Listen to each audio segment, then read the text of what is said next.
Hello and welcome. Hello, hello. Let's go and check the chat. And,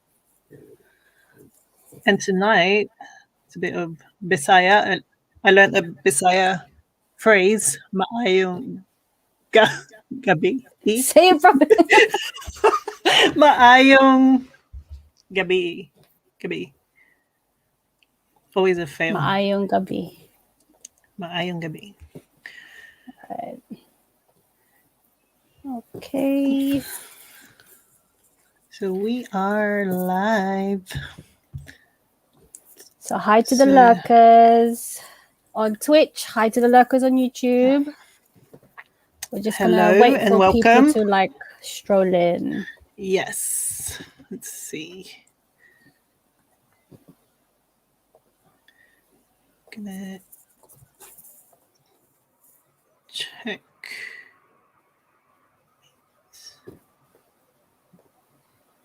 How's your day? It was cool. I was off today, so rest.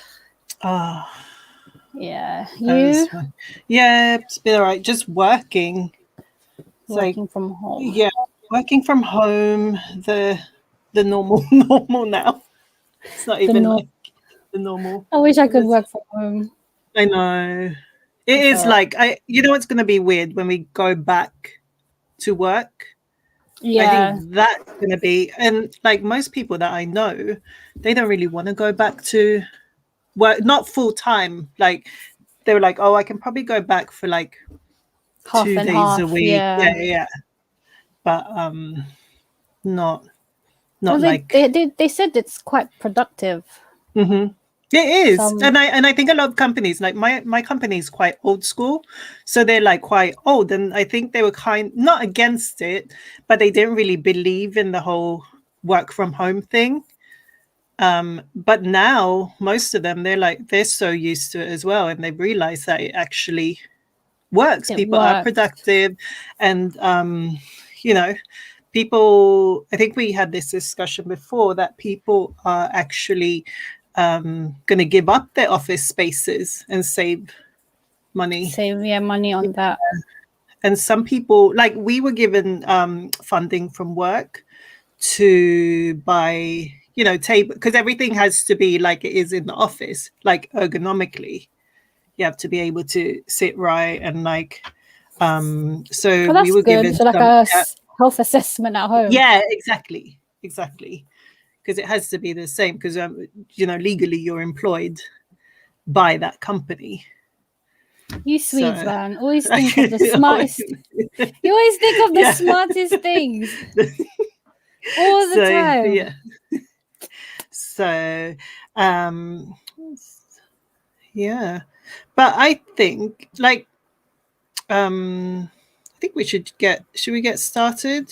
Yeah, sure. Yeah. Just promoting it now. Cool. So, get myself.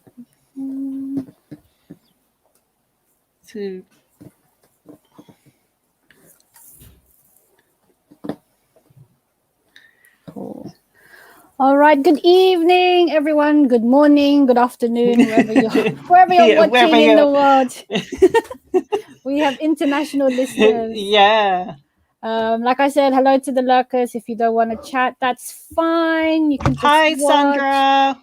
Oh, hi, Sandra. Hello. Thank you for passing through.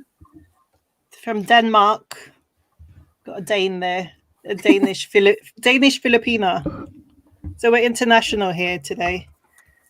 We got European invasion. Yeah.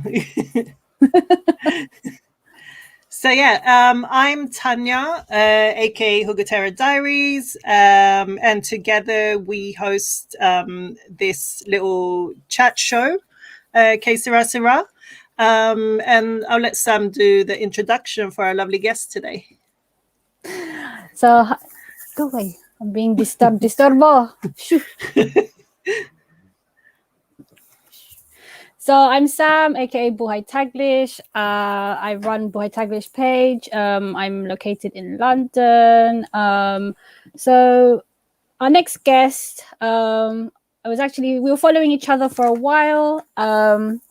So I did have some sort of idea what my guest was about. And then she brought to my attention that she has something in the lineup. So I'm not going to give it away so we can discuss it. So let's introduce our guest for today. Hey, welcome. Thank you for having me in your chat show. No, thank you for for getting in touch with us, and we've been really excited for this episode, and learning more about you. And JD. Queer, did you manage to get in touch with him, or did he manage to get in touch with you? No, not yet. Queer JDL is the one. What I messaged you about. He said he know. You cross paths, or you and his wife. I haven't met him personally yet, but I've heard so much about him through his wife, because we Lindsay and I worked together in Bahrain a long time ago. Wow, it's a small world, isn't it? Yes, it is. It really is. Filipinos are everywhere. Hi, Queer JDL. Hope you're well. Hello, that's my husband. Elvin Cortez. That's my husband. So well, let's get started. The main purpose today is to get to know you, and for short, we can call you Denny, right? Yes, you can call me Den. Yeah, Den. Even shorter. So you're from your website, I read you're a woman with many hats. Yes. That wears many hats. And one of the main reasons you're here is you're a writer. Could you tell us more about the book? The book. Written? Oh, okay. Yes. So I understand the confusion in the profile also, because even my husband, like what I told you a while back, even my husband gets confused with how he should, tell people about my work. So what exactly does your wife do? Because I do all kinds of stuff. So, and I'm juggling all these, and they're everything that I love to do. But anyway, yes, about the book. This is the book. I'm going to show you. Ta-da! Okay, this is the hardcover version of Harriet Pat and Her Hat, which is the English-only version. And it's a children's book that talks about this young girl who actually has a very colorful hat. And she uses the hat to help other people. And she likes helping other people. But the problem with it, at one point, it became a problem, because then these other people became dependent on that hat, the hat that she has. So she had to come up with something on how she can actually help other people make their own hats at one point. So that's like the gist of the story of Harriet Pat and Her Hat. And it talks about the other side of helping, because, as we have talked about it a while back, just before we actually open up show, that many writers, children's book writers, would actually dabble into these kinds of messages, like helping people, these kinds of values, but they don't really want to talk about the other side of this, which is how these kinds of values can also be exploited if they are not, handled or managed properly. And when I was asked before, then why do you want to talk about these kinds of things? Children shouldn't actually be learning about these kinds of things at a very young age. And I said, when exactly is the young age? When exactly is the right age for children these days? When our children or young readers have so much access to different kinds of information online, which sometimes we cannot monitor these kinds of things, and we don't really know when they are exposed to different scenarios. And I remembered that at a young age, I also learned many lessons without being really prepared for it. It's nice to actually teach these lessons young, because it's so difficult to restructure your values when you're older. So yeah.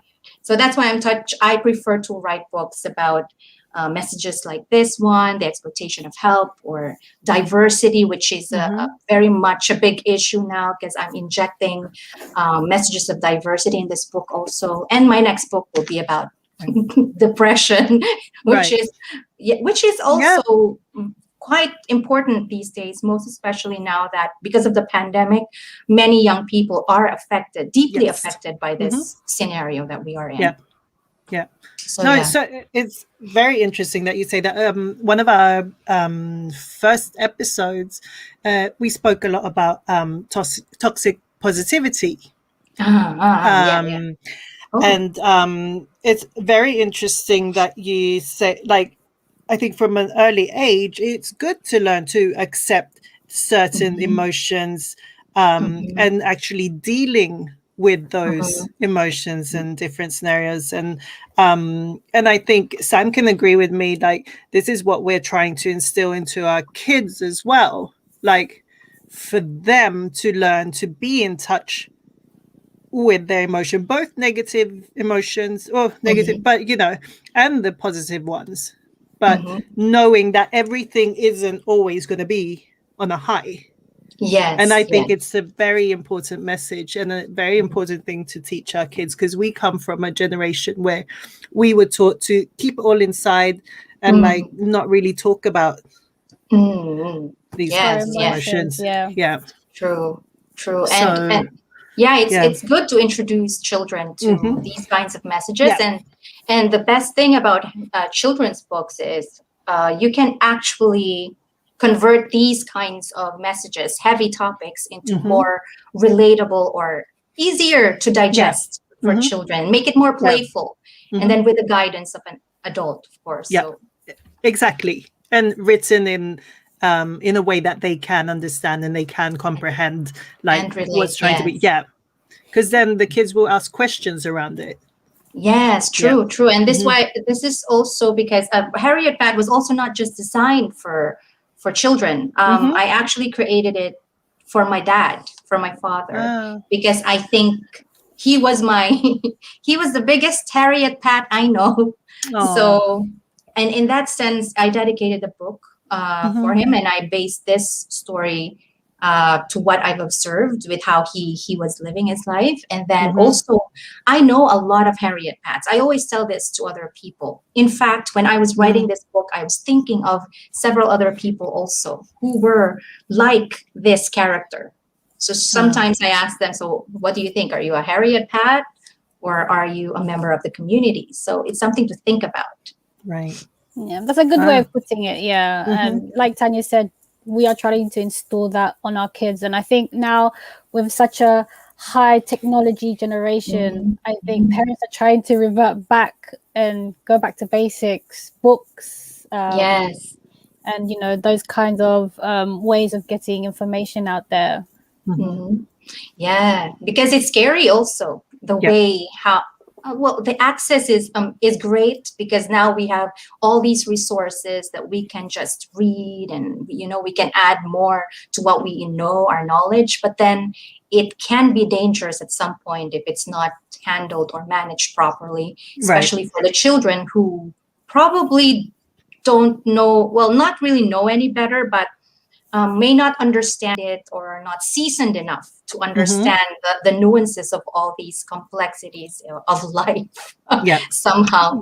No, I think your book is a great way of explaining that at such an early age. And it's not, in a way it is tainted, but it's not. It's more like you said, a child-friendly way of discussing these kind of topics in a way where it's not like you're not trying to scare them away. Because I think that's another thing. Like, if you give too much information or you're not saying it correctly, a child's just going to switch off.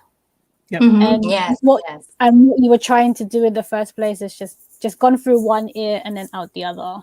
And a lot of kids, they find in characters, they're like, they end up having what do you call it, they start going after the characters that really they relate to. So maybe once Harriet is out there, she might have a following. When you see children might dress up as her. So it's great, it's one to keep an eye out for. I'm curious. Like, yeah, yeah. Thanks. That's it. Children's weeks and all that. Yeah, if you see kids Yeah. start dressing up in Harriet's hat, then you know, you're kind of getting your message across. Yeah. Oh yeah, that would be really great. Yeah. But I'm also trying to reach out to adult readers actually with this one, because I always believe that you're never really too old for books, for any kind of book, even picture books. So, and the message there is basically for our adult readers also, not to forget themselves. When you're helping people, yes, you can help, it's great, but you also need to take care of yourself. Yeah. So self-care. Exactly. I was gonna say, and I think like many Filipinos, the ones that went at OFWs, a lot of them are Harriet, right? Yes. I think our OFWs are like the perfect Harriet. Yes, exactly. Because when you were saying that, I was like, yeah, that's basically, the givers, like they just keep on giving. Yeah. Yes. And at one point, you have to set a limit. You have to learn how to say no at one point. Yes. Because if not, then it will keep on rolling and rolling, and then later on you'll be overwhelmed by it. Yeah. There won't be any hat left. No, exactly. It's all gonna be tattered and dog-eared. Exactly. That's so funny. Yeah. There won't be any hat left. No more hat. Says Harriet battle. Like, it'll be a broken hat. Yeah, exactly. Full of butas. Exhausted hat. Yeah. So if anyone wants to see the book, like you can download it for now. So then is promoting this book. So do you want to talk about the promo just a bit? Oh yes, we've actually launched it in Amazon, and you can download for free the Kindle version, both the English version of the book and the Bisaya English version. So I hope you both download the book. I mean, and then tell me what you think about it. Yes, definitely. I love the did you draw the do you do the illustration? Sorry. No, I only did the draft for this one. So what I did was I created the characters, I did the initial draft, and then I actually worked with he's based in Edinburgh. Andre Nervida. Wow. Yeah, so I worked with him. He polished it. He made it look like how it is now. Wow. So he did an amazing work on creating the Harriet Pat. In fact, in the book then, I talked about this particular process on the illustration, on how it came to be. Because when I first started illustrating Harriet Pat, I tried different kinds of looks. So, and then what I did was I sent it out to several people, to teachers, to kids, to the moms of these kids. So I wanted their opinion about the illustration. So then they gave me, I did a survey in a way. So we ended up with this kind of look, because it had the most number of votes. Yeah. So that's why. But on my next book, I will be illustrating it myself. Wow. Yes. That's cool. Sorry, I interrupted you there. I was just fascinated by this. So yeah. So that's how the illustration. And then the good thing because what I loved about Andre Nervida's work was he used tones that I really appreciated. And the best thing about I'm looking at the book right now, sorry. Well, the best thing about it is it's really, it's not realistic. When you look at it, it's cartoon. And it's something that is appealing for children. And it's very attractive too. When I wanted to create, we talked about this. Okay, I don't want to use light colors. I want colors to be saturated and bold, because they are attractive to, I was also thinking about that when coming up with the illustrations for the book. So yeah. It's been a long journey for me because I've been wanting to publish this book for 9 years. 9 years. Wow. Yeah, and I finally got it published last year, and after dilly-dallying for the longest time, because I had so many excuses in in actually finishing the work. Because back then but in the end, I was just what I realized was I was just scared of actually getting the work out there, and was scared of how people will perceive the work. And then what 2020 taught me was, okay, get it done, get it out there.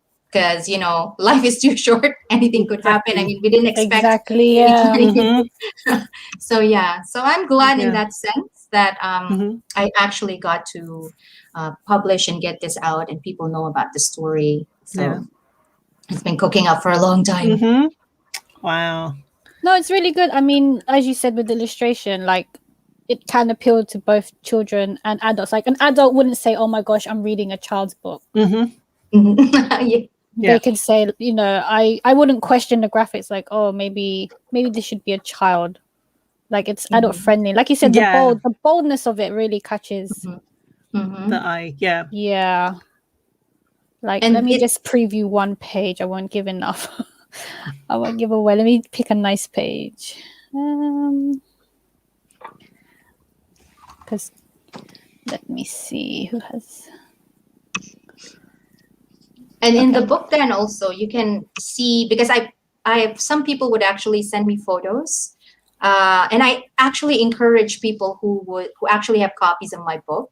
So they have a picture of their children holding the book or reading the book, and then I have pictures of readers who are, grandmas and mothers. So I love it because they're reading it with younger readers together. So it can be the book can be read in many settings. It can be read with your siblings. If you're a young reader, you can read it with a mother and a daughter. Okay, that's Harriet Pat talking. Yeah. Okay, listen to me. See, it's so distinctive. It's so distinctive. I love it. Like her hat. Andre really did a great job in completing that illustration. He's really good. He actually has an Instagram. It's Andre Nervita. So if you want to work with him later on, or whoever is watching and would be interested to work with an illustrator, he's an Instagram. You can look him up. His name is Andre Nervita. Cool. Oh, that's cool. Is he Filipino? Did you know him? Yes, he's Filipino. Wow. And he's actually my nephew. He's my nephew. He's my cousin's. He's my cousin's son. Wow, that's so cool. That's really cool. Yeah, no, that's really like.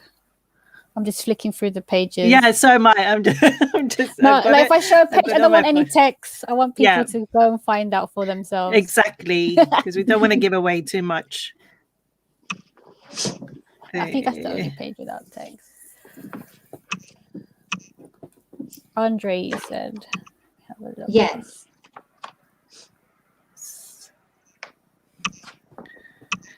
So have you started your new book? Yes. Yeah, actually. I've posted some about the book. My main character's name is Koi. Oh. Koi. So it's again. I wanted to talk about it. It tackles depression or overcoming challenges. Right. And so I've started illustrating and have been posting it. And I'm thinking of and the title is supposed to be about. No, I'm not going to say what the title is. Oh, but actually, I've mentioned the title already in the film in my page. It's called "Don't Have Tea with Mr. D." Like depression. Yeah. And at one point, I also wanted to play with the idea of D as death, but maybe that's too much. Maybe that's too much already. But yeah.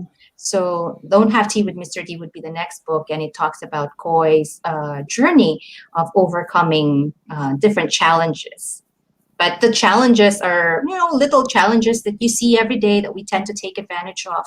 But then it really affects the person, Sometimes these things are so small that you said, oh, they don't really matter that much. But in fact, when they build up, like that, they then have a toll on you.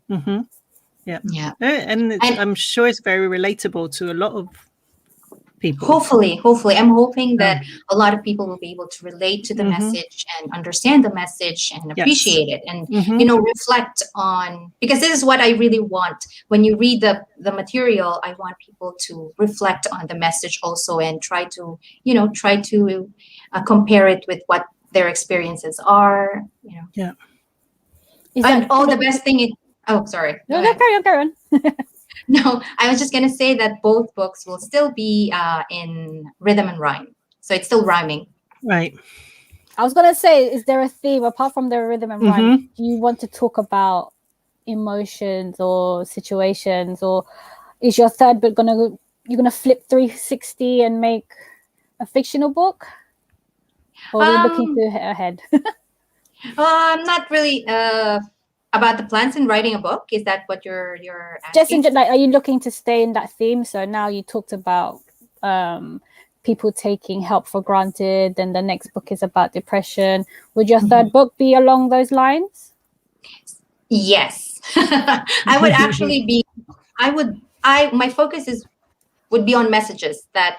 Okay. I guess people are not too comfortable tackling, and I want someone to tackle them, because I was thinking about this when I was younger. I would have appreciated it if I actually stumbled onto books like this, onto these kinds of materials, because then I would have, reflected more, learned more, because there were so many lessons that I learned only when I was older, which I wished I learned about them when I was younger. So for me, I think maybe there are children or young readers like me out there who would have wanted to read such materials also. No, that's good, because I think children now, they're more exposed than ever. Yes. And they're kind of having opinions quite early on. I mean, I'm pretty sure I wasn't that opinionated at that age. And true, like you said, I only found out things later in life, in my 20s, 30s. It's like, well, maybe I should have learned that even earlier, and maybe I would be not completely different, but I think I might have a different aspect to things in life. So I totally agree with you. Maybe we would have benefited from that at some point. Yes, that's actually true. I agree with that.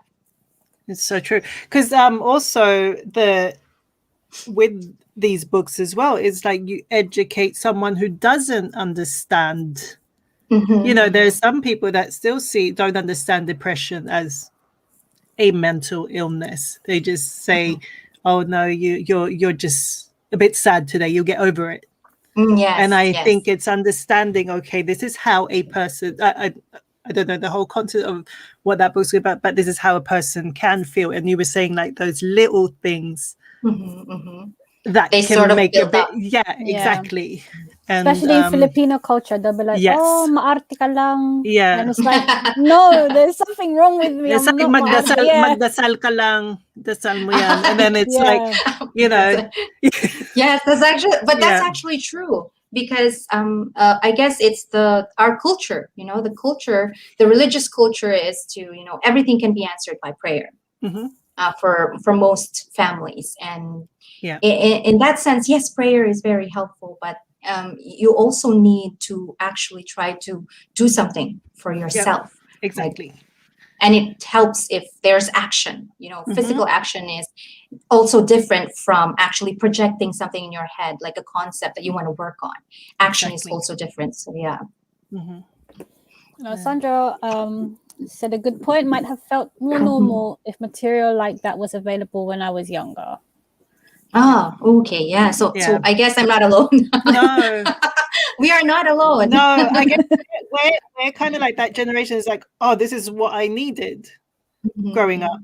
Why didn't anyone tell me this? Because it's like you said, we all learned these things the hard way. Yes. I think because we had no answers, we had to seek you know, It's what do I do elsewhere. with this? Yeah, exactly. We're like, what do I do with this? And a lot of it comes down to like the culture, and a lot of it comes down to our parents' generation, because they were never taught that. So why would they instill that onto us?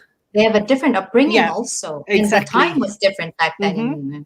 Yeah, it's actually, and also there's this thing, because I actually saw this book. It's about, the message of the book was how to say no, you know, how to say no. So it's for kids, because some kids don't know how to say no, and the good thing about that book was, can't remember, I'll try to find the title of the book and the author also, because I think it's quite powerful. The message is how children can actually protect themselves from being exploited, so it's a very heavy topic, but then it's happening. It's happening, and we have to start acknowledging the fact that this is happening, and we have to find a way on how we can actually educate our children and to protect them. What if we're not around? We're not always around our children in whatever they're doing. I talk like as if I am a child. No, but it's but I'm very protective about children, and I guess that's the teacher in me talking. So I wouldn't want children to experience all those abusive things that we read about in newspapers or hear in the news. So I think that book was also quite. These kinds of books don't sell because parents or older readers would probably think that this is not good for my child. But if with the guidance of an adult there, these messages can easily be relayed and explained to a young person, and they would, because then they would ask questions, right? And it's the same with let's say, I'm going to go back to my book when I said, okay, there's diversity, the topic of diversity, even in a simple act of change, of putting in so many the pictures of when you draw the characters and you use different kinds of features on those characters. Children will wonder, if I'm from Asia, let's say, why does this person have red hair or yellow hair? Why? So they would, it would then be an opportunity for adults to actually interact with their children and say that, that's because they live in this place in another region or another continent, and they talk about the culture or the environment there. So, and then that's an introduction also that, we don't always look alike. We have different features, and we all are gifted with different characteristics and traits. So I've been thought. No, it's true. My kids are already like, even within our family, my daughter's already like, oh, Mama, you're lighter. Me and her other sibling, we're the same. We're like daddy, like she's proper, like, and we don't talk about these things, but she can obviously she can see it. Because this is the thing. We underestimate children. They are more. I always say that children are more perceptive than what we give them credit for. Yeah. So well, there's one good example. Right? No, it's true. They are. Yeah, and she went through a phase where she was like, "Oh, I want light hair," and and she's only 5 years old. Oh wow. So so there's a need for cultural identity. For books like that. And to actually, how do you teach then the young? I'm curious about your perception on this. How do we then teach our children to embrace, embrace what they have, embrace and appreciate what they have? Because, for example, I'm going to make this an example. My nose. This nose always got me into trouble when I was a kid, because I don't have the nose that, example, my sister has great nose, but mine is got flared nostrils. So it's my dad's nose. But people would say, let's say in Filipino, in the Philippines, they would say flat if your nose is flat, you're Filipino and that kind of, or in my case, my nostrils are flared. And it always hurt me when people made fun of my nose when I was a kid. And I hated my nose. I hated it. It took me a long time to accept this nose. But later on and I guess the only time that I actually learned to acknowledge and embrace my nose was after high school, when I've learned that, okay, my nose is not really the primary focus of who I am. I am more than this. So because sometimes we tend to narrow down also on something that's been pointed out by other people. So so there are so many ways on how you can actually find yourself, and maybe, I don't know, I guess it's different every person on how a person can embrace himself or herself. Yeah. I like what that was said. He said something about creating space for curiosity. I believe in empowering and creating safe spaces for curiosity. Wow, that's a great line. Yeah, that's me my too. Husband. How so bored. Wait a minute. Where's my husband? No, but it's true that we talk about that a lot with our kids, about embracing themselves, and like we talk a lot of emotions at home. We have an emotion chart at home.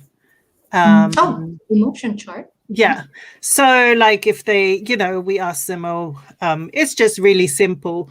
Smiley face, sad face, happy face, tired face. And like we ask them, how was your day today? And then there's a up and down, like thumbs up, thumbs down. And so that's one of the things. So, and then when they're feeling a certain emotion, for example, if they're tired, because a lot of times my kids associate being tired as something negative, and I'm like, it's okay to be tired. I mean, daddy feels tired sometimes. If you're tired, you just rest. And so I think talking about things like that is really important. Like it's so basic, isn't it? It's so basic. What we're trying to teach our children is to understand your emotions, because that's like my problem. Like I've gone through anxiety, and like I still suffer from anxiety, and as an adult I'm still trying to like understand my own emotions. And I think if we can already help our children do that at an early age, yes, they'll go through stuff, but then they'll understand it. And I think that's what and be able to talk about it. Exactly. Talking about it. And talking about be it. able to talk about it with people they trust, because I think there's also danger when a child is not able to talk to the parent or to someone who she or he trusts, right? And they go to another source, and this person is not that reliable, so I guess this is a good thing. This is a good thing. Not I guess. No, this is a good thing. Is a good thing. It is a good thing. And it is very taboo still. Like you're saying, people are scared. People are still scared. Oh, do I talk to my kids about these things? And it is it's deep stuff, because a lot of adults feel scared to talk about these things. That's actually true.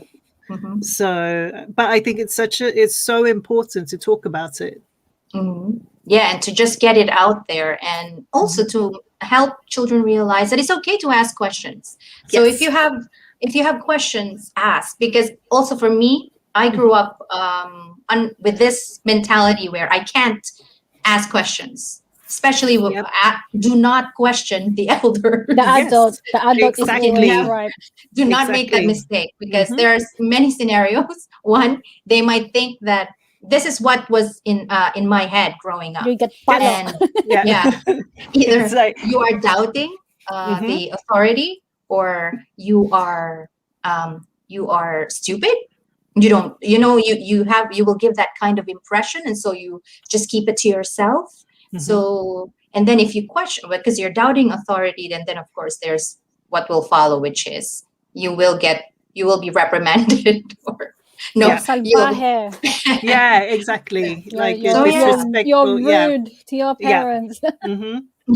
Yeah, so I guess this is good. This is good to actually just put it there, put it on the table. Let's talk about it, and it's okay to talk about it. And I love what you mentioned about the chart. By the way, I think that's really useful because some schools use the emotional chart also. If you're what are you unhappy or you're happy today, and then the teacher in a way can monitor. Because sometimes the child does not want to talk, right? But those little, let's say the smileys that you put in the chart can give the teacher a hint what the child is going through. And, even the mere presence of just sitting beside that child, if the child doesn't want to talk, can actually make a big impact on the child. Turn that frown into a smile. Yeah. Wow, Jimbo in Stockholm so supportive. He's on a roll. Oh yes. Until we address our own insecurities, embrace our vulnerabilities, our kids will only look at them the same way we do. Yeah, it does make sense. Yeah, that's cool.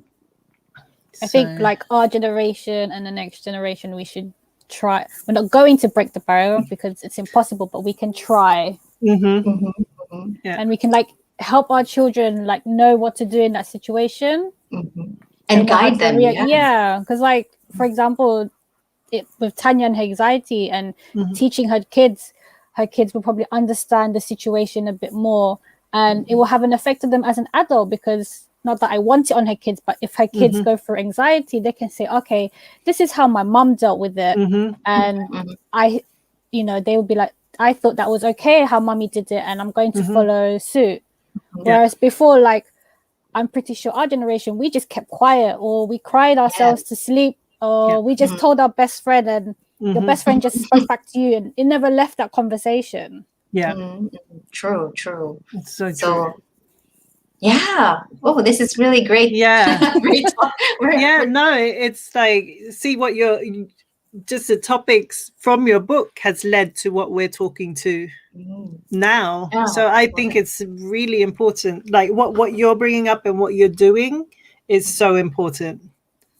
Yes, I hope that it will reach more people, because the goal now is just to have it more accessible to people, and then maybe later on they would consider buying more books, not just my books, but books of other writers who actually write about these kinds of topics.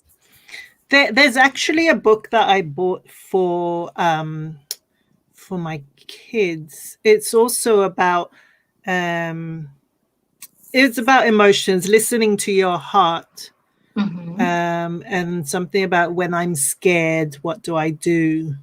I can't remember the author's name, but it's also like a children's book, and you kind of do these activities at the same time. One of them I think was about anxiety, and it was about the heart beating fast, and that's really great then, if they're identifying physical manifestations, because sometimes you don't understand what's happening to your body, right? Exactly. So that's actually quite good resource material for I think I've got the physical book as well. I can't remember who the author was, but I can share that with you later. That would be great. Is your little one waking up? Jake is awake. He had a late nap. He's waking up now. No, but great. I haven't even read your book fully yet, and I'm looking forward to reading it, and also looking forward to the book to the next. You're gonna, next one. No, I think it's. And then we can have you back on here, and we can talk about the next one. Yes. Wow. Yeah. So you got me thinking. No, it's a good topic. We always touch up on it, and me and Tanya are advocates that we want to pass this on to our kids. me and Tan are not perfect. We've been through stuff, and as a parent, you don't want your kids to go through that. But not even just as a parent, as a human being. Exactly. You need to not know what you're doing, but be prepared. Yeah. Because I just feel like our generation, we just got left out in just the like cold. thrown into it. What's going on? What am I feeling? What do I do? Am I okay? Go and test the water. Exactly. See if you're in a shoe. See if you survive. No, it's really good. So then her book is about Harriet and her many hats, but then it's actually she has many talents. So apart from a writer, what else do you do? Okay, this is because I always have a speech prepared for my husband that, okay, this is what you say whenever someone asks you a question, what I do. Because yes, you're right, I do wear many hats, and that's because I have a lot of interests, and I like what I'm doing now because I have full control of what I'm doing. So there's my That's photo. such a cool photo. Yes, I'm a dance anthropologist. So after when pandemic happened, there were so many projects that activities lined up that were canceled that I couldn't do anymore. I couldn't go out do my field work, so I basically lacked the data for writing research papers. So I had to make sort of a U-turn to do other stuff. So I went back to the other things that I also love doing, which was painting. So I'm doing also art commissions, and at the same time I'm doing translations. As you can see, there's a translated version of Harriet Pat and her hat in Bisaya. So I'm juggling all these things within something that I really love is that I have full control of my time. So I have something stable in the morning, and then in the afternoon I'm doing a lot of things that I love, which is continuing with the illustration, writing the book, and painting and art, because I've always liked doing it at a very young age. But then I guess it's a very competitive sector. And sometimes also, even as an artist, it's not as lucrative when you're just starting off. So I'm juggling these kinds of things, but most of the time, I am looking forward to going back to the field to do the field work again as dance anthropologist and document cultural practices, learn more about other people's culture, because this was what I was doing before the pandemic actually hit us. Wow, that's so cool. Enjoy your time. Yeah, exactly. Enjoy. But it's amazing that you balance all of that. Yes, right now I could still balance it. Yeah. But it's so funny because when I was looking at a show yesterday, and there was this woman. The character is a woman who was a career woman, right? And she's able to do all these amazing things that she loved. And then suddenly the plot shifted because they had a child, and it was at one point. Somehow she was struggling in the plot line. She was struggling to manage the time, taking care of because she wanted to be there for how when her child was growing up also. So in that made me think also, because when you said, oh, you're juggling, you're managing all these, and I thought, what if because right now I don't have a baby yet, but we do want to one day. What if I get to that point also? How do I manage it? So I couldn't really answer the question yet, but it's a thought that I entertain once in a while, because I will get to that point later on, and I would like to make the right decision also. And right decision in this case can be choosing a career or choosing being with a family. So both decisions are correct. So it's just that when I get to that point later on, I want to make sure that I make the right decision. Because right now I've made the right decision that I want to do something, and I want to focus on things that I love doing, which is writing, which is doing art, creating all these, stuff that's in my head, which I never entertained before because I was more focused on, earning money, creating that stability that is needed by everyone. So. Wow.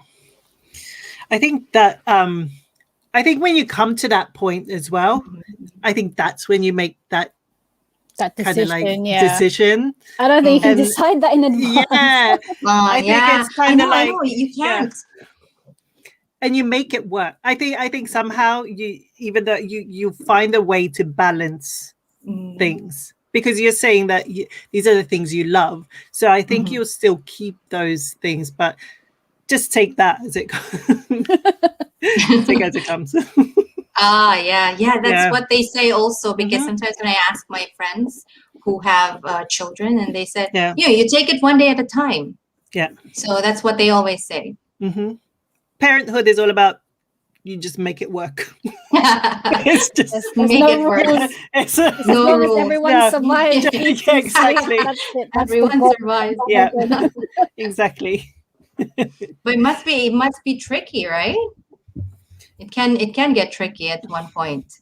It does, and then you find you find the strength. Okay, you find the strength. Exactly. I was going to say you find that balance, but you find the strength. I think that's better. You find the reality of it. Yeah, counting to 10.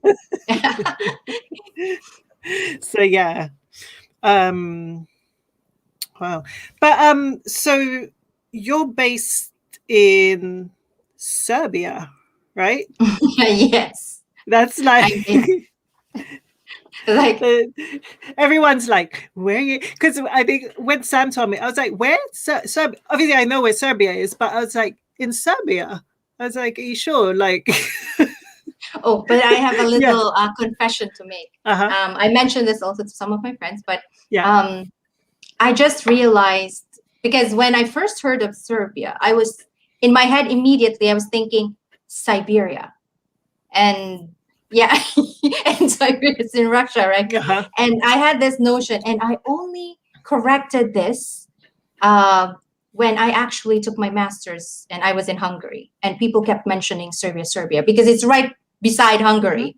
And I said, why is Russia? And I was wondering, and I'm already an adult, and why have I not corrected this? But what I know before was the name Yugoslavia.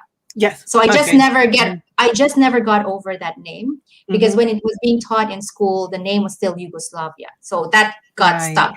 And I was at one point later on, when I was looking at maps, I was wondering, what happened to Yugoslavia? It's not in the map anymore, because Serbia is now there. And so I'm in Serbia, and I moved here about 2 years ago. So I started living here 2019, and I married my ex, who is now my husband. So ex-boyfriend. Your ex-boyfriend. So yes, that's how I ended up here, and we just thought that it would be, because after graduation, I thought it would be great to live with my husband in Serbia, and it was more like a practical choice for both of us. Right. So was it either that or Philippines, or was that just the? It was a choice between Philippines or Serbia, and then in the end, we just decided, okay, let's start. Let's try it first in Serbia. And apparently I'm still here, and we bought a house. So I guess we're staying here for good. Wow. So are there lots of Filipino? I think that's my curiosity. Not a lot of Filipinos. No. Not like what I've mentioned, maybe around 300 Filipinos all over Serbia. Wow. And there's not a lot of us here, but we do have a group where we share information. We sort of teach each other, some ins and outs of living here in Serbia. And I learned a lot, especially when it comes to paperwork Okay. through the girls, because Mm-hmm. you know what I love about the Filipino community is everyone is just so helpful. Yeah. So they will be so generous in sharing whatever they know with you, and then all of a sudden you have a friend. You have friends and you've never met before, but then now you're friends. So it's really great, and you haven't met personally, and yet you're friends. Oh yeah, that's what I love about being Filipino. That part of it, the hospitality, and you're welcomed with like open arms, like anywhere in the world. The sense of community, right? Mm-hmm. It's very strong, and it's something that a lot of us can actually depend on. Yeah. When being new in Serbia, it was really a relief to actually have met another Filipina here in the town, and I felt, I didn't feel so alone. That I'm imagine, not. So it's really great to have that kind of comfort. The feeling of having a piece of home, also walking around the same area that you're. I was gonna say. So, do you live in a small, like, which part of Serbia do you live in? It's in the northernmost part of Serbia, and it's just straddled in the borders of, the Subotica, the city, is straddled in the borders of Hungary and Serbia. Okay. So this is this city has changed its name several times in the past because of different regimes. First it was part of Hungary, and then went back to Serbia, and then it became part of it. It was just tagged. Probably yanked here and there. So So what language do they speak?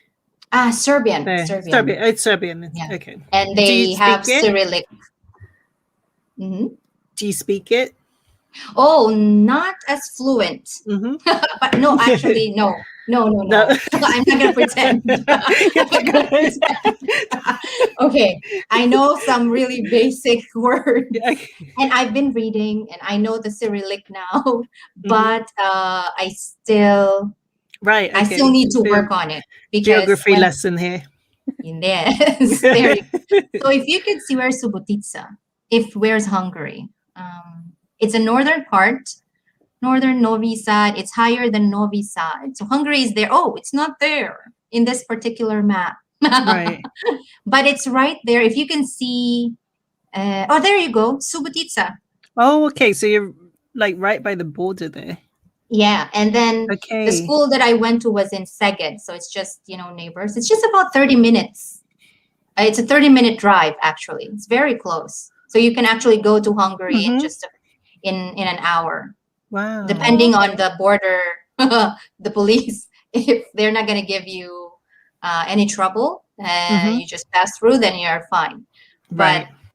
But because sometimes you are held up a long time in the border. Oh, wow. The last time I looked at this, I thought they said chismosa. Chismosa. I was like, there's a place called Chismosa? Timisoara, that's in Romania, actually. It's in Romania. Oh, wow. Oh, yeah. We're in Romania. Yeah. Wow. I've been to Romania. Sandwich. Oh. Awesome. Where I haven't been to Romania. I went for a wedding in Brasov. It's where Dracula's castle is. Oh, so you went in.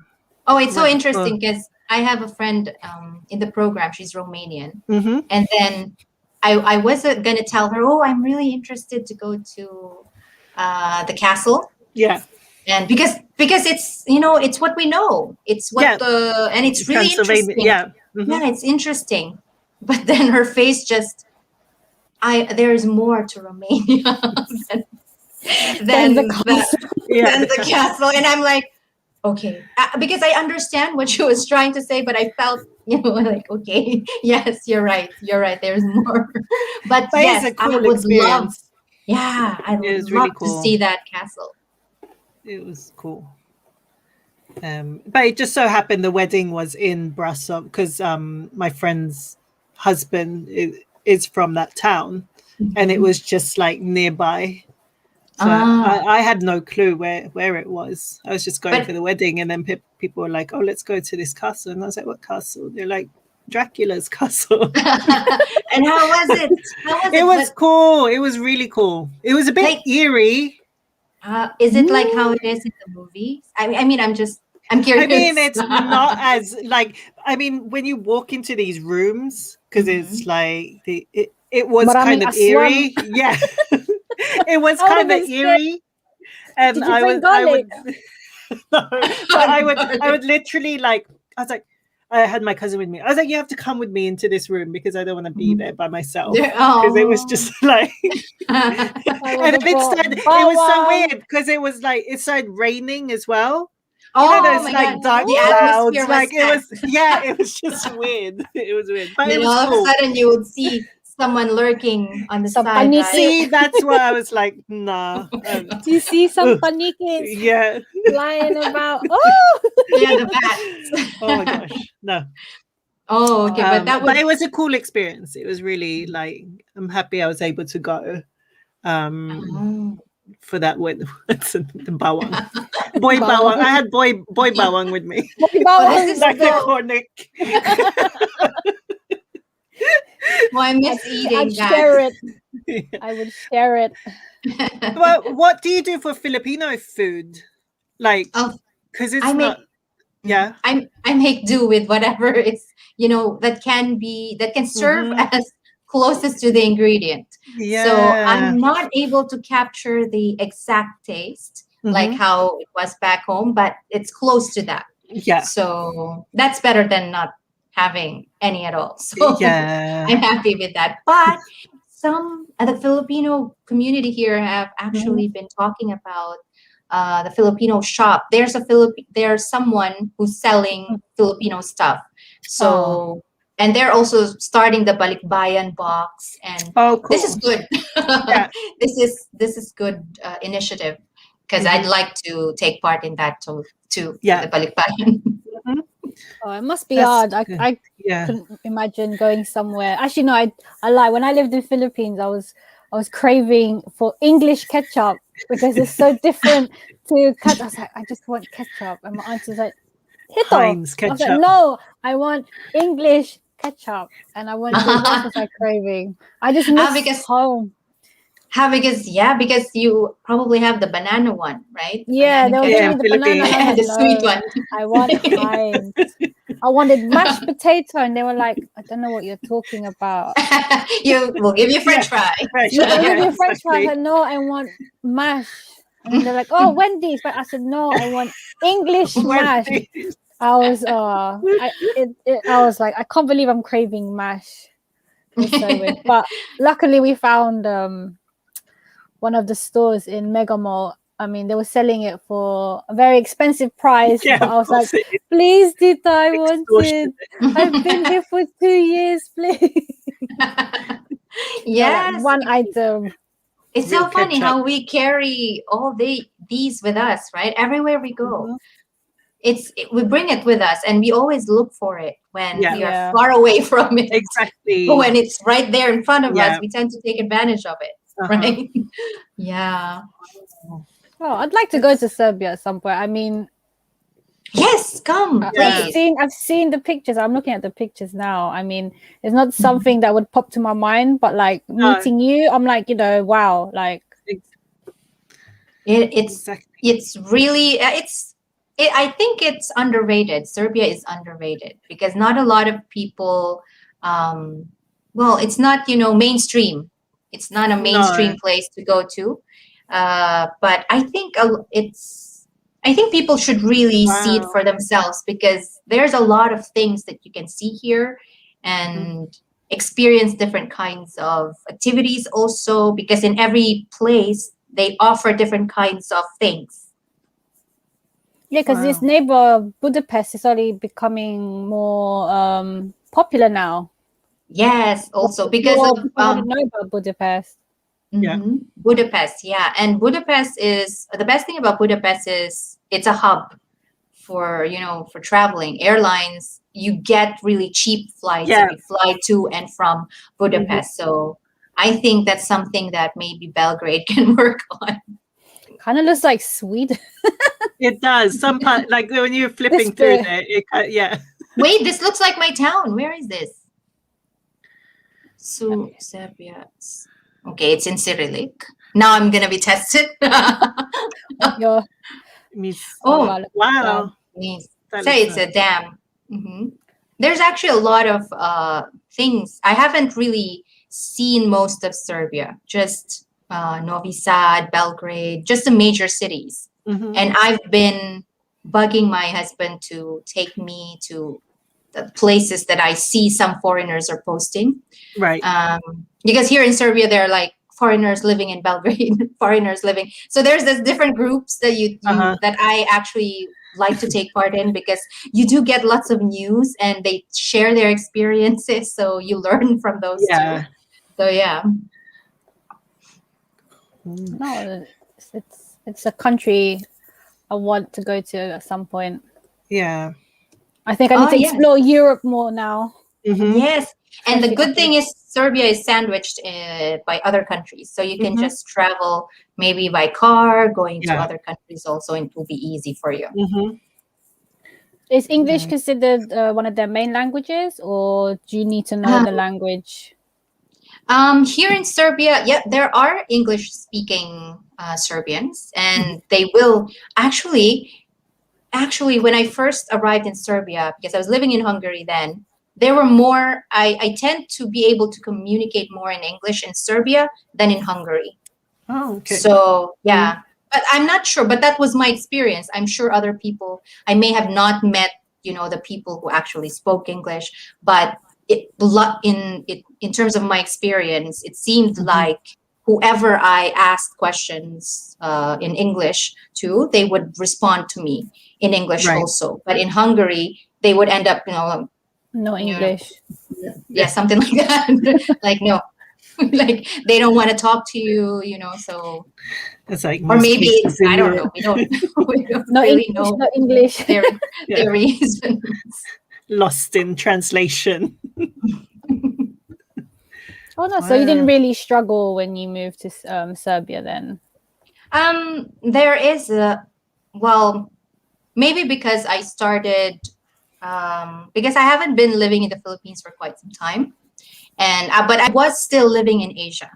So when I moved to Europe for the program, I sort of started off with that already. So I was immersed a bit into the culture in Eastern Europe and the European countries.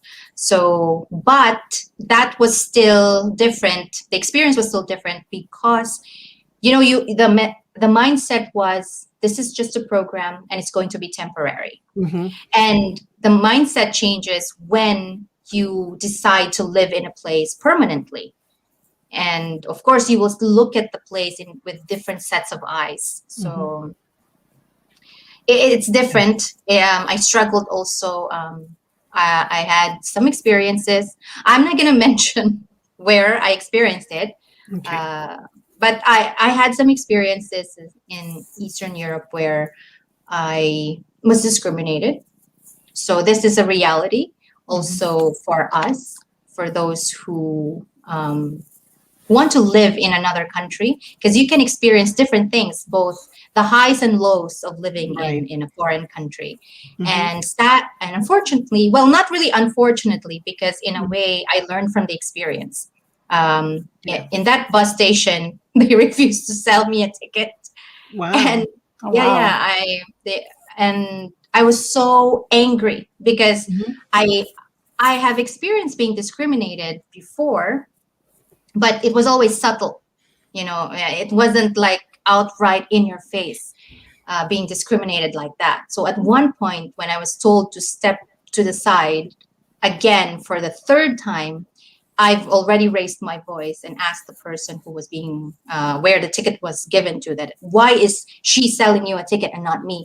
And then he told me that, oh, because I'm a student. Well, I'm a student also, and at one point I became aggressive because I can't just stand back and watch all this and walk away from this, and no one is speaking up. No one was speaking up for me. So I confronted that person. I can't say that I was really proud of how I handled it. I would have handled it a little more calm, probably calmer than how I did it back then. But that your emotion it was very sudden. It was a new experience for me, and when I responded to her, I asked her, "Why are you not selling a ticket to me? Why? Is it because I'm Asian? Is it because I'm brown? Because that's the only reason why." I've already narrowed down the situation to that, because I've exhausted all possibilities, because I've considered like, oh, maybe you make up excuses for people, but at one point there's just no reasoning to that kind of to that kind of treatment. So in the end of it, I walked away and I was cussing. I was very angry. I was about to leave the terminal when the mother of that student, I really felt bad for that student, because somehow I channeled my aggression towards that student. The mother of that student tapped me, and then she said, go back and buy your ticket. You can now buy a ticket, because the man who saw me cussing while leaving the terminal, he was like a supervisor. So he went to the ticket booth of the woman, and they were sort of talking, and then that's when I was given a ticket. And then she said, "So how many?" She said. And I said, "I only need one." So I was like, but usually I would have preferred, when I was young, I would have been really aggressive in that way. But I'm not proud of how I handled it. I handled the situation, but in a way, I was glad that I actually spoke up for myself, because I wouldn't have forgiven myself if I didn't, say something. Yeah.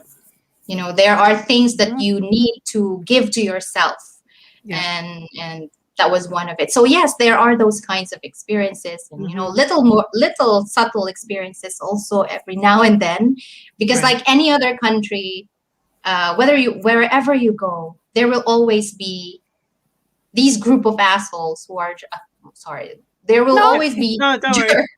there will always be these kinds of people. And then there are also those who are amazing, who are really kind. So we can't really make a general picture of every country, because everyone has these well, like what we said, it's diversity, right? So everyone is different. So this is like the downside of living also in a foreign country, where you stick out. Yes. People like me stick out. Like, well, I don't like to say a sore thumb, but I stick out because I'm very Asian. Yeah. You're isolated. Yeah. Yeah. I can imagine. And you probably don't live in a big town either, it's a small city. Yeah, it's a small city. So, and I remembered a friend of mine once, because I had this French friend and a Brazilian friend. Both of them were Caucasians, and every time there was one time she asked me, "Dan, do you feel uncomfortable?" And I said, "What do you mean?" And I said, "People are like, they like to stare at you." And I said, but I guess on that day I wasn't aware, because I guess it also depends on your disposition on a particular day, right? Some days you can handle these kinds, whatever is thrown at you. And there are just some days that you're not going to put up with it, and you're usually very sensitive to even the slightest remark or something like that. So at that point, it's just interesting how other people are able to see that also. Yeah. So that's part of what I've experienced. But overall, all those experiences are, like a tiny portion of the positive things, positive experiences that I have living here. So but even though it's just a tiny percentage, I think it's important that people are aware that, okay, it's not always going to be sunny. There will be like rainy days also, and just be aware of it. And maybe you can handle situations better if not like the way I handled it, not like the way I handled, but much better or much calmer, or you come up with your own reactions, responses to these kinds of things. But I think the way you reacted is like natural for someone to react in a situation like that. You react out of frustration, out of, it's embarrassing as well. Like, you know, like being humiliated. Yeah. And I was so angry then, but and every time before, and I remembered, my body, I couldn't control the shaking because you're angry and you felt like crying. And there was nowhere else to actually, vent it out to other than those who are nearby. Yeah. So in that sense, I felt like I felt a little helpless. Yeah. No, I can imagine those situations are horrible. So going back carry on. But that was a year back, and I remembered when I told my husband, my boyfriend then, I remembered also. So I told him about the experience, and he did tell me that, okay, there will always be people who are like this, and because the people that are surrounding us also are good people. We are surrounded by a lot of good people, and there's just this tiny percentage that they're not important, but you have to be aware of them, and you have to know how to address them or respond to them in situations like that. Yeah. And I think it's important that the person speaks out. Yes. Yeah. And hopefully that woman thinks twice now. Certain realization. Yeah. And reflect. Yes. She was able to reflect over that. So let's go back to your book. Yes. That's okay. No, like we said, it's an open chat. We will be happy to discuss anything with you. Yeah. So back to your book. Do you want to read? Oh yes. Yes, please. Okay, so I'm gonna make you big, unfortunately. Okay. So I'm just gonna read like a couple of lines from the book, which I love many parts of the book, but I'll read this part. So I'll start in the middle part of the book, and I'll read in Bisaya. Yeah. Yes. Okay. Lola Bashang. Okay, let's try it. Ang talo ni Harriet Pat kay daghang mahimong katingad-an. Bisan sa huyop sa hangin, pwede ka mapanalipdan. Karon naghulat ang tanan ni Harriet Pat ug sa iyang kalo. Nagtuo sila nga musanong kini sa tanan nilang hangyo. Sanglit kinaiya ni Harriet Pat ingon matinabangon kanunay, walay gibalibaran nga hangyo ang iyang tabang ubay-ubay. Tua siya nagkapuliki sa pagtabang dinhi ug dinha. Adlaw-adlaw nga pag-atiman ang oras alang kaniya nawala. And then I'll jump a few pages, and then I'll get to my favorite part where Harriet has this realization. Dili ni angay magpadayon, matud niya ni adtong usa ka gabii, kinahanglan kining mabag-o sa bisan unsang pamaagi. So there. So let's see what Harriet Pat is going to do. So that's the part of the the Bisaya version. But if let's go ahead and I'm going to read the English version of what I just read in Bisaya. Okay? Yep. Okay. Such wonders Harriet Pat's hat can do. It can even shield you from what the winds blew. Now everyone waits for Harriet Pat to come by, for every townsfolk believe that her hat answers every cry. Harriet Pat, being as helpful as she has always been, ferries all the townsfolk from sets to spin. Off she goes to help them hither and yon. Day in and day out, her hours have gone. And then I skip a few pages. And then this is when she has her realization. This cannot go on, she said that night. This has to change by hook or by bite. What will Harriet Pat do? So there. You have a good reading voice. You've got a really good. I was gonna say, I was like, you should make it into an audiobook. Yeah, I don't think anyone's done that. You Yeah. should. You should, because I think that's one of the things. Like, so when I do my book reviews, like with me, I find it difficult to read out loud. Like, it's easier when I say it in my head, but when I try and read out loud, I become bulul. Okay. And I know, like, when people are trying to do my words, they're like, "Oh, we want to hear it as well." I don't have the time to do that, so I wish I could. But I think if you turn that into an audiobook, that would be really good. Yeah. I was actually thinking of that. I just never got around to actually working on it, but it was an idea that I've entertained also in the past. So yeah, maybe I would be more. Do it. You got. I It would was like push being it on. now. It was like being on MMK. I know. I was kind of like proper listening. Yeah, well, I had good practice because I was a I was a teacher before also, and this is how I came up with actually writing picture books or children's books. Because when I was a teacher and I was teaching kindergarten, I was looking for materials that would be perfect also for a read aloud session in a school. So I had so many unta. I would call them unta, or some in English it would be like I wish.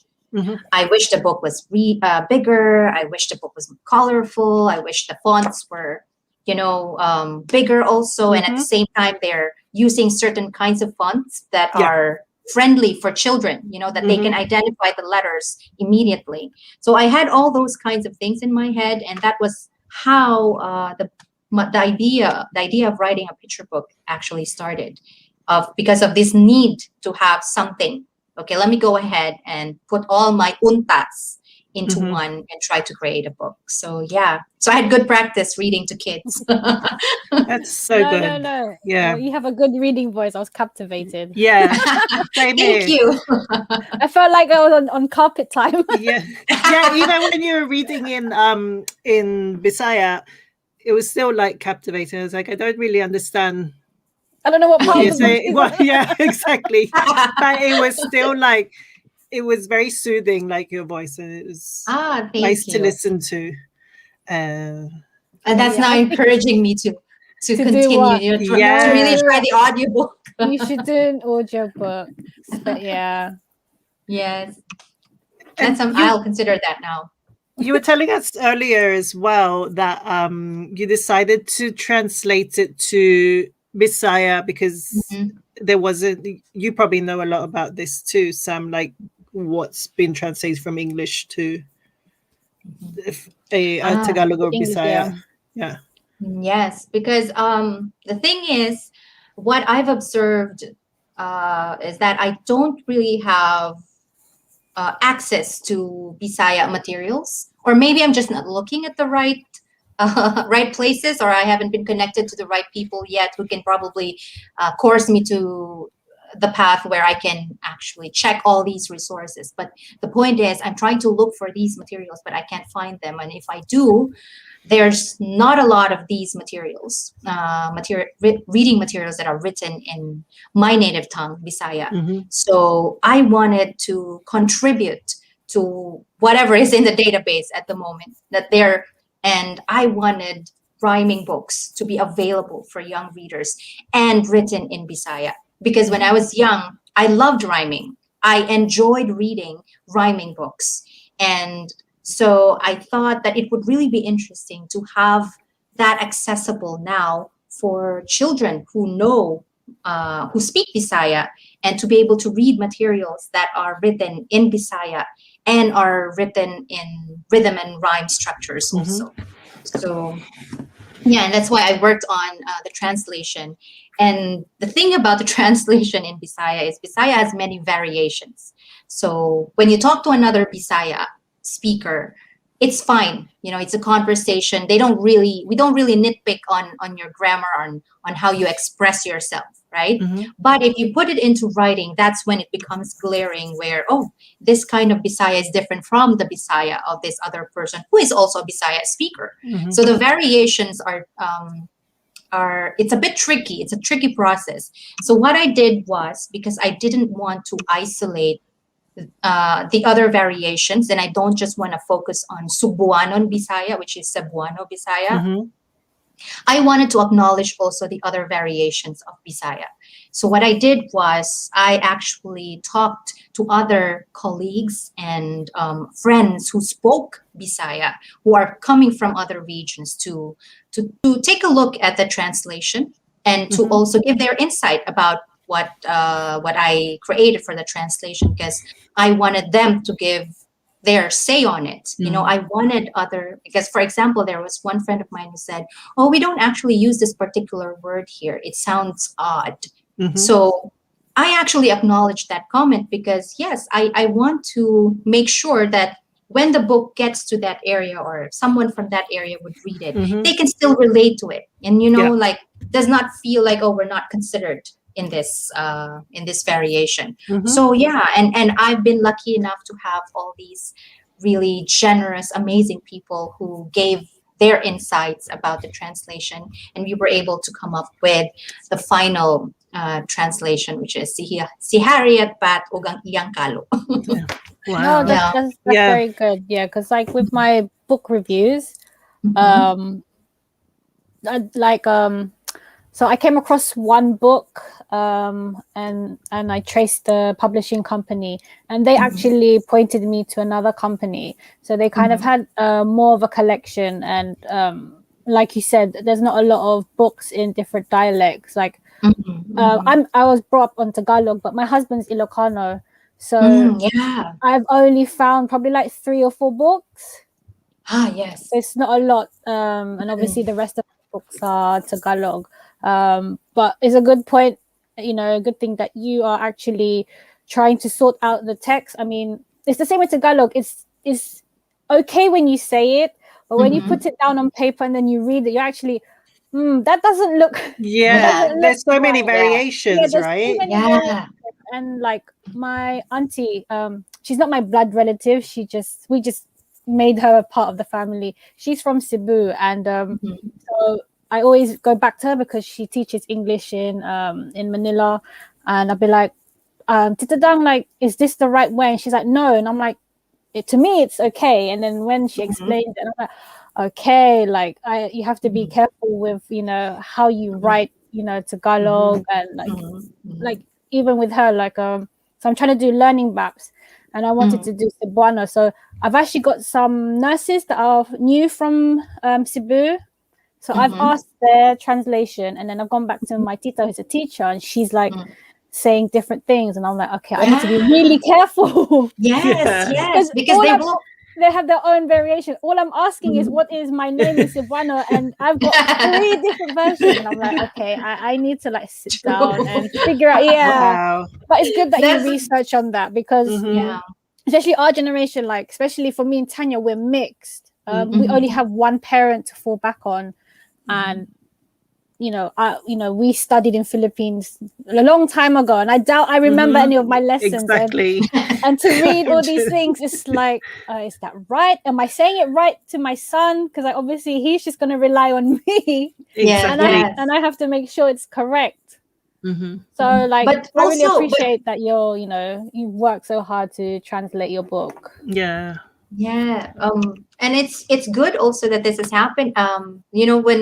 When people try to ask around about where you can access these kinds of things, it actually also introduces, let's say, the idea to other publishers and writers that, okay, there is this demand, there is this growing demand, and we can actually maybe start adding more, because I know that there are other writers out there who can also write in Bisaya, and it would be great if they also write their stories in Bisaya, in our native tongue. No, it's very true. I mean, especially this, like, how many OFWs who are having kids, and I'm pretty sure like going back home is not an option, like it's not a regular option. Philippines is far, wherever you go. And especially when people have kids, I think that's when they realize, like, oh no, I need a bit of home now. Yes. And just to introduce the children also to the language.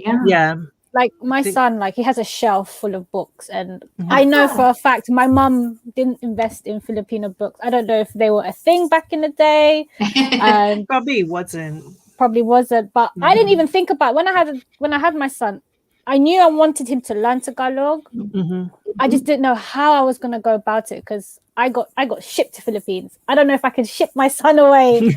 I don't know if I could do what my mom did to me. So I was like, crap, how do I teach my son? And then luckily, like I said, I discovered this one book and it's opened up, you know, so many doors. I've found so many books, and that's why I like to share them. I'm like thinking, you know, people don't actually know, you know, there's Tagalog books out there because when I was living in Philippines, you know, I love to read and I was buying Goosebumps, Babysitter Clubs. I was buying all the stuff. All the English, and I realized I never actually actively looked in National Bookstore for Filipino books. For Filipino books. The only Tagalog book I was reading was Wika and what's the other book? What's that? The school books. The school books. And the Tagalog Cultura. Exactly. That was Civica Cultura. That's the only books I remember reading Tagalog on. The rest, I wanted books from London. I craved English. And as a mother, I'm like, I've turned around. I'm craving Tagalog. Like, funny enough, you said Lola Basham. I've bought her books, and when I tried to read them, my God, it's so malalim. I'm like, I take the page to Tanya. I said, Tanya, I can't say this out loud. It's weird, isn't it? In my head, I can read it. I can read like it. when I read it. But then if it's gonna come out, I'm just like, oh no, I'm done. It's like baluktot. It's just like my tongue. Like it's hard. Especially when it's like malalim words you haven't heard in a long time. Yeah. Like when my mom was reading it, she was like, I haven't heard this word. Like she hasn't even said it herself. And even when she tries to say it out loud, she's bulul herself. Like, Mom, just read quietly. But like, you know. Yes, because Lola Basham was the favorite storyteller when we were young. She was the one who was always telling all these stories. And yes, you're right about malalim. Like we tend to think that they are deep words, but I think these are just words that we have forgotten, or words that we just don't use a lot. No, I have all the volumes 1, 2, and 3. It was a major throwback because I was like, oh my gosh, this is school all over again. But I was in the environment, but now I'm away from the environment. I'm like, okay, now I sound super balloon. And sometimes I have to Google the meaning. I was like, I don't remember what this word means. Like, oh my gosh, like I need to remember. But like having these books, having these materials are like, I mean, you know, when you have your own child, at least you personally can say, look, I made this for you. And you know, this is my gift to you of my culture, which is an amazing gift. Like you have the talent to do that and to pass it on and teach the husband. Yes. I'm gonna make him. I'm gonna read this for him tonight.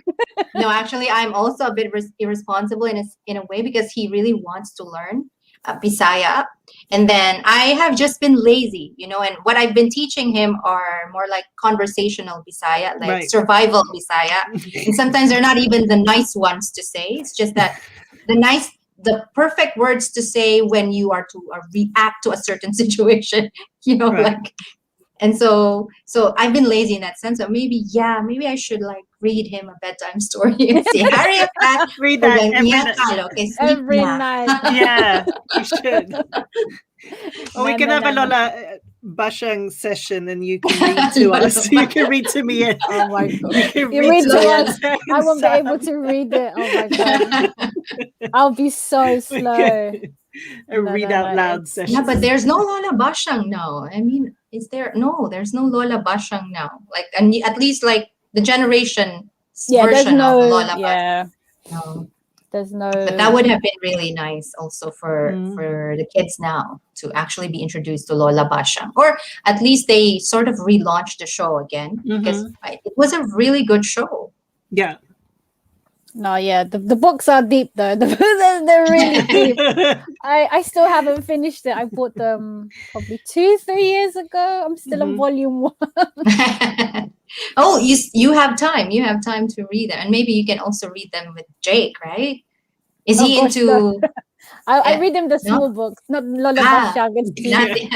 It's too deep. No. I actually borrowed. Do I have them here? Yeah, I usually borrow books because our local library has some Tagalog books for kids. Wow. Wow, that's really great. I usually borrow books from there, and then I ask Sam what books to buy, like which books are good. Yeah.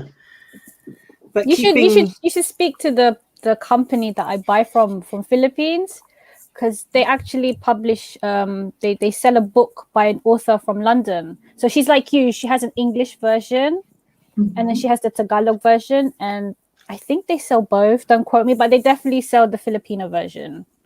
Okay. So I got in touch with her and she kindly gifted me her English one, and when I asked for her Tagalog one, because of the pandemic, she didn't have any supply, and then luckily the website I normally buy from had it, and I was like, I got her Tagalog version. So you can have a look at that as well. I can send you the company. I mean, they're very good. They're so accommodating. I always go back to them. I spend probably like over £100 every time I place an order. Oh, okay. Yeah. Go ahead. They have an abundance of books. I mean, even Tanya's library, look into that. Yeah, like the local, get a book into the library here, because they have it they have Tagalog, like it's a small section, and it says Talagog. They misspelled it. I was like, yeah, I had to tell them. I know, I had to tell them. I was like, it's Tagalog. They were like, oh, we'll change it. At least you have that, man. Yeah, they have a decent collection, and we can go there with the kids sometimes, and they just pick out a book. And I don't know if I was telling you, here in Sweden, the kids, I've said this a few times, but if a kid has a second language at home, the school is obliged to provide them with a teacher for that language. Or like a tutor. So they get at the moment they get every 2 weeks they have a Tagalog lesson. But because next year my daughter's starting school, so there'll be 3 of them, so they get a Tagalog lesson once a week. So it's like a extracurricular activity that they get to do. Yeah, that's really amazing. Yeah, that's great. I love it. That's an advantage for us here in Sweden with your amazing ideas. All the time. Because at first we were like, oh, should we put them in English? But in English, we speak English at home, and they learn English at school anyways.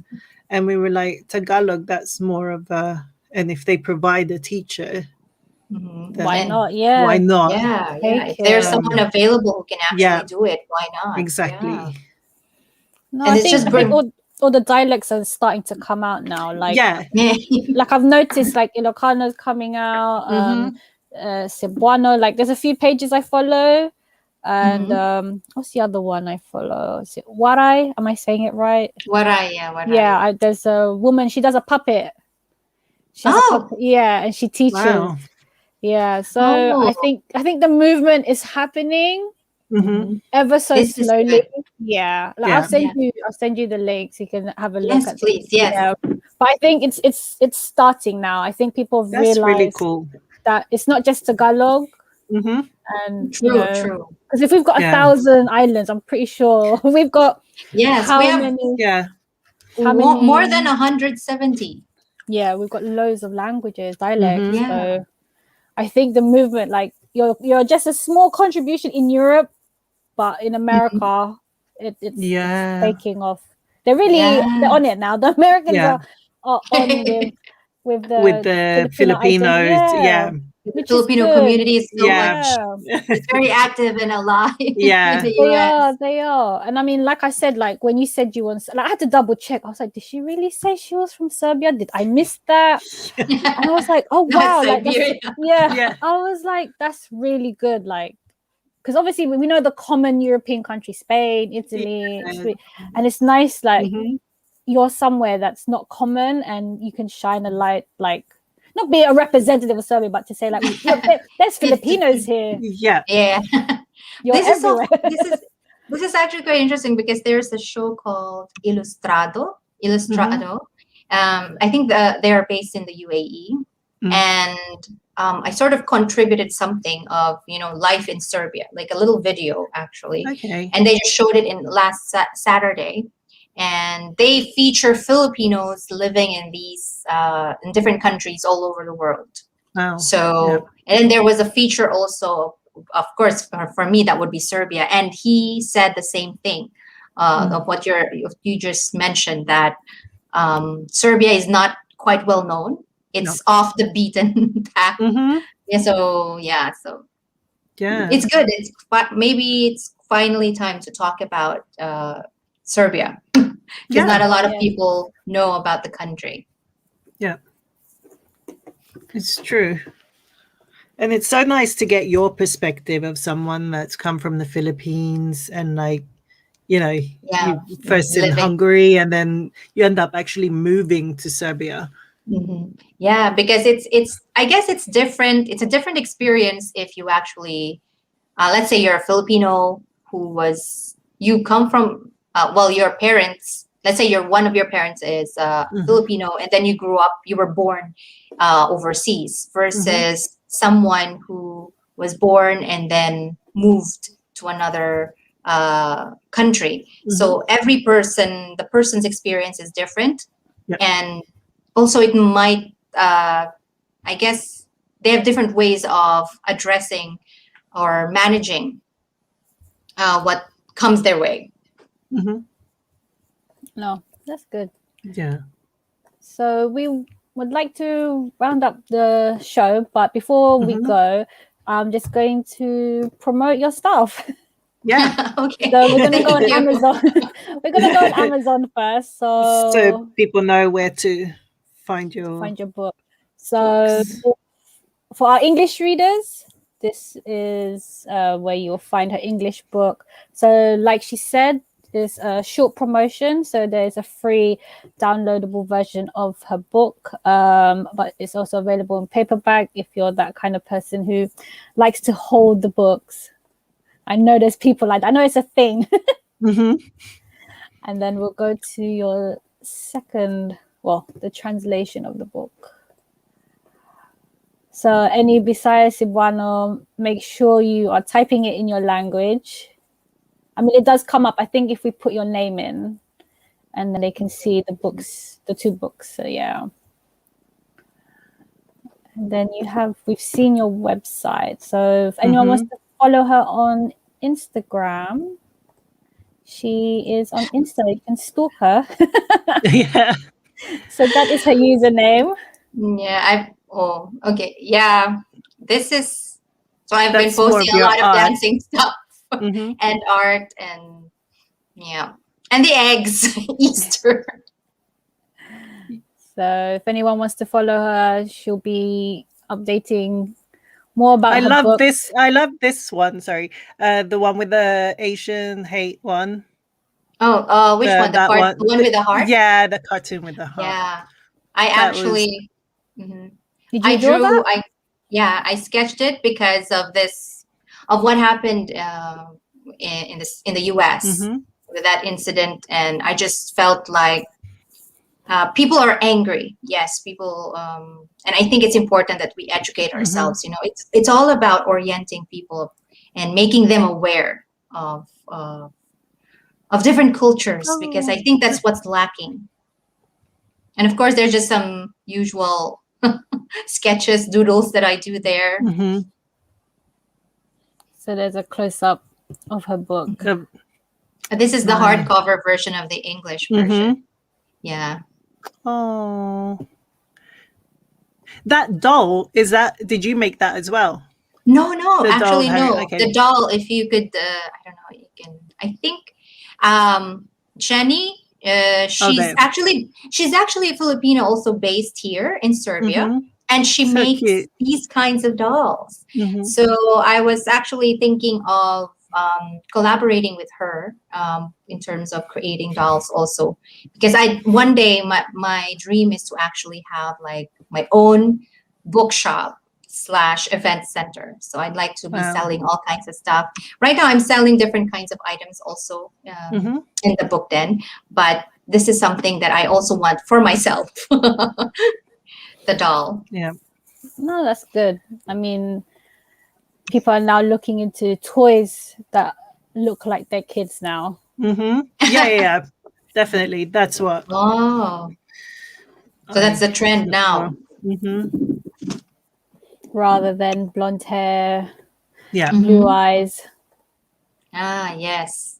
Because those are, I like that it's now becoming more diverse though. Yes. You know, there's like the preferences are more expansive, and it's including other kinds of choices, which is really nice because it also sort of deliver a different kind of message to young people that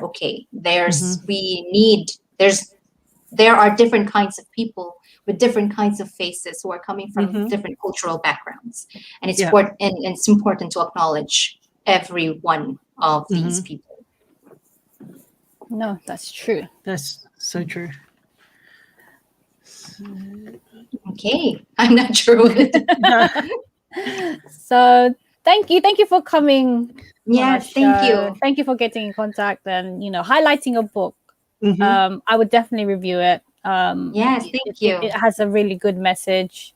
I will promote the Bisaya one as well. I'm pretty sure there's other parents who are looking for Bisaya. I mean, like I said, my colleagues, they might know some people from coming to London. So no, definitely when I get a hard copy and sit down and read through it, I definitely would like to review it. So look out for my post very soon. But thank you so much. Thank you, Danny. It was a very good and in Bisaya, yeah. Daghang salamat. Daghang salamat. Daghang salamat. Daghang. Yeah, I was listening so to Tanya when she said maayong gabi. And I go, okay. In the beginning. Yeah, I need a Bisaya lesson. See, that's why the audiobook is exactly. People can hear the words. Okay. But thank you again for this opportunity to be able to talk about my books and all other things. I appreciate that you have given me this space also.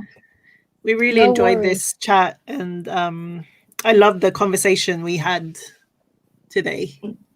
Me too. Yeah. I think it's very important. Is this the actual time? Sorry, I just looked at the This is how it goes with us. So it really is. We don't time it. We just go with the flow. Yeah. But thank you. So we're gonna do a roll call. So we want to thank Sandra, she's still in the room. Queer JDL, the husbands Elvin and James. Who else? I saw some other names. Peter, and whoever was lurking, those who were just watching, not talking, we acknowledge you and we appreciate you. If you want people to watch the stream, it will be on our YouTube channel and they can replay it back. Okay. If anyone wants to see who our next guest is, just follow us on our Instagram page. If you're not already following, so this is our Instagram page and we will update you with our next stream. We already have someone in the pipeline, but we haven't just sorted out the need to set materials yet. And set a date as well. Yeah, it'll be in June, but we'll confirm the date soon. So thank you. You're welcome. Good night. And thank you. Good night. Good night. Everyone keep safe. Maayong gabi. Maayong gabi. Sa inyong duha. Okay. Bye.